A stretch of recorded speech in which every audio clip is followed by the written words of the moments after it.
प्रभु यीशु मसीह के नाम में आपको जय मसीह। मैं आपका स्वागत करता हूं प्रतिदिन के वचन में। और आज का वचन जो कि लिया गया है कुरिन्थियों के नाम दूसरी पत्री अध्याय 1 पद 21 और 22 से, जहां पौलुस प्रेरित इस प्रकार लिखता है, परंतु जो तुम्हें तुम्हारे साथ मसीह में दृढ़ करता है और जिसने हमारा अभिषेक किया वह परमेश्वर ही है, जिसने हम पर अपनी छाप भी लगाई है और बयाने के रूप में पवित्र आत्मा को हमारे हृदय में दिया है। इस वचन में आशीष हो। मेरे प्रिय भाई, मेरी प्रिय बहन, परमेश्वर ने खुद आपको और मुझे मजबूती से खड़ा किया है, हमारा अभिषेक किया है और हम पर मुहर लगाई है और हमारे हृदय में पवित्र आत्मा के जरिए गारंटी दी है। अब पौलुस ये शब्द कुरिन्थियों के सामने अपनी ईमानदारी और अपने सेवा कार्य का बचाव करते हुए लिखता है, क्योंकि वे उस पर शक करने लगे थे और ऐसे आरोपों पर ध्यान देने लगे थे कि वह भरोसेमंद नहीं है या वह वास्तविक नहीं है या फिर वह नकली आइडेंटिटी रखता है।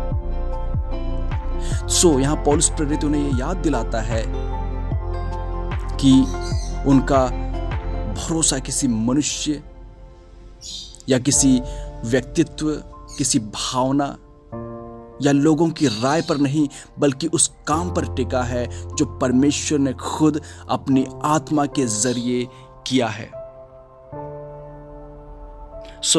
जब आज के समय में आप लगातार परखे जाने, तुलना किए जाने और सवालों के घेरे में रहने का एहसास करते हैं, तब ये याद रखें कि ये बात मायने रखती है कि आपकी स्थिरता इस बात पर निर्भर नहीं करती कि लोग इस हफ्ते आपको कैसा आंकते हैं, बल्कि इस बात पर निर्भर करती है कि परमेश्वर ने आप में पहले ही क्या काम करना शुरू कर दिया है।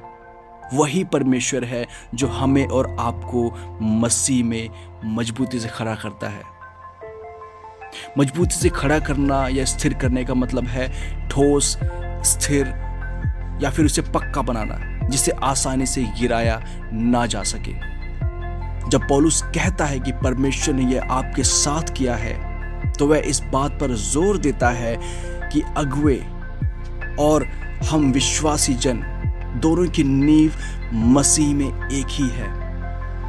वह किसी दो अलग अलग वर्ग के नहीं है। जब आपकी भावनाएं बदलती हैं तो आप में परमेश्वर का काम नहीं बदलता। जब आपके दोस्तों का दायरा बदलता है तो आप पर मसीह की पकड़ नहीं बदलती। जब आपका विश्वास कमजोर लगता है तब भी आपको थामे रखने वाला मजबूत होता है। आपकी स्थिरता इस बात पर निर्भर नहीं करती कि आज आप कितने जोशीले महसूस कर रहे हैं, बल्कि उस परमेश्वर पर निर्भर करती है जिसने आपको मसीह में स्थापित किया है। आगे पौलुस कहता है कि उसने हमारा अभिषेक किया है। इसका मतलब यह है कि आप अलग किए गए हैं और आपको सामर्थ्य दी गई है। पवित्र शास्त्र में अभिषेक उन लोगों की पहचान है जिन्हें परमेश्वर ने चुना है और सामर्थ्य दी है, जैसे भविष्यवक्ता, याजक, राजा और अंत में मसीह यीशु खुद जो अभिषिक्त जन है। नए नियम में अभिषेक वह चीज है जो पवित्र आत्मा के जरिए सभी विश्वासियों को मिलती है, ना कि कुछ खास सुपर ईसाइयों के लिए जो विशेष बैज रखे। इसलिए आप कोई कम आत्मिक नहीं है कि आप युवा हैं या आप उस प्लेटफॉर्म पर नहीं है जिस पर आपको होना चाहिए। अगर आप मसीह में हैं तो आप पहले से ही अभिषेक किए गए हैं, यानी परमेश्वर की सेवा के लिए अलग किए गए और सामर्थ्य पाए हुए विश्वासी हैं। चाहे आप स्कूल में हो, कॉलेज में हो, अपने कार्यस्थल पर है, घर या ऑनलाइन कहीं भी हो। अभिषेक का मतलब मुख्य रूप से कोई भावना नहीं है।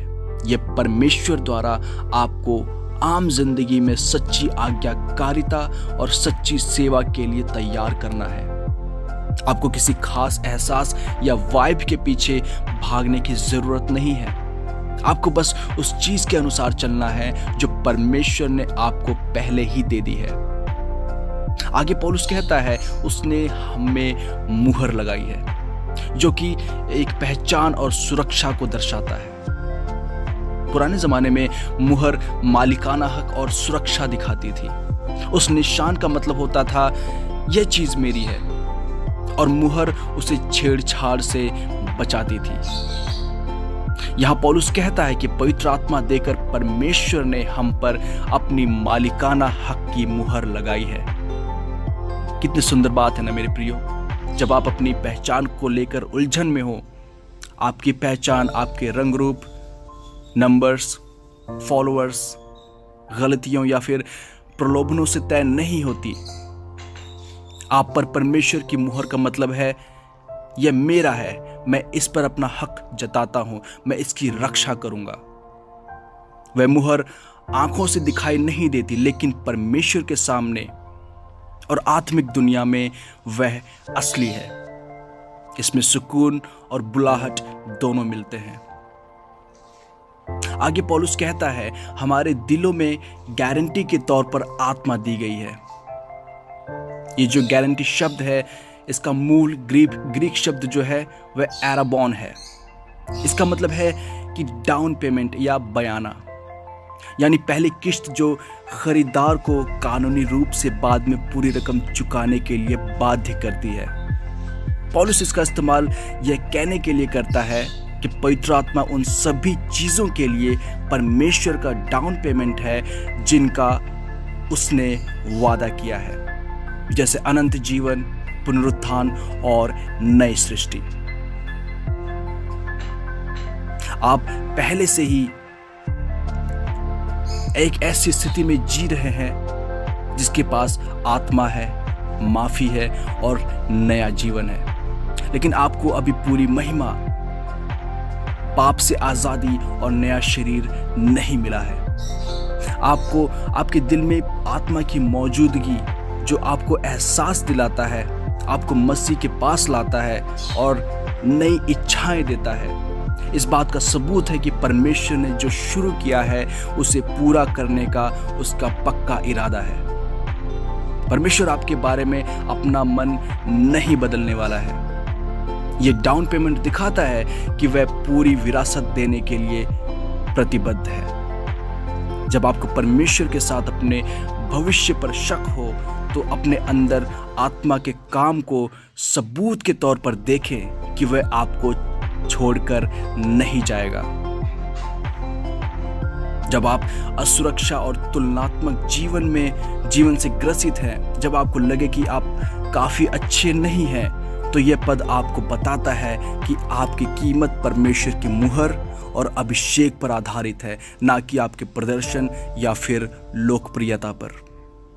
जब आपको चिंता सताती हो कि एक गलती की वजह से परमेश्वर आपको छोड़ देगा, तो याद रखें उसने गारंटी के तौर पर, बयाने के तौर पर अपनी आत्मा पहले ही आप में डाल दी है। वह सुधारता है लेकिन आपको कभी नहीं छोड़ता है। हो सकता है कि आप अपने बुलाहट को लेकर उलझन में हो सकता है कि आपको अपने करियर का रास्ता ना पता हो, लेकिन आप इस बात का यकीन रख सकते हैं आप स्थापित हैं, चुने हुए हैं और परमेश्वर ने आपको मसीह की महिमा करने के लिए भेजा है, चाहे आप अभी कहीं भी हों। बहुत ज्यादा आत्मिक या प्रभावशाली दिखने का दबाव परमेश्वर के राज्य में अहमियत रखने के लिए आपको किसी बड़े मंच की जरूरत नहीं है। जो आत्मा पौलुस को दी गई थी वही आपको भी अभिषेक, मुहर और बयाने के तौर पर दी गई है। आइए प्रार्थना करें। धन्यवाद स्वर्गीय पिता, धन्यवाद कि आपने मुझे मसीह में स्थापित किया, मेरा अभिषेक किया और मुझे वह मुहर लगाई और बयाने के तौर पर मेरे दिल में अपनी आत्मा दी है।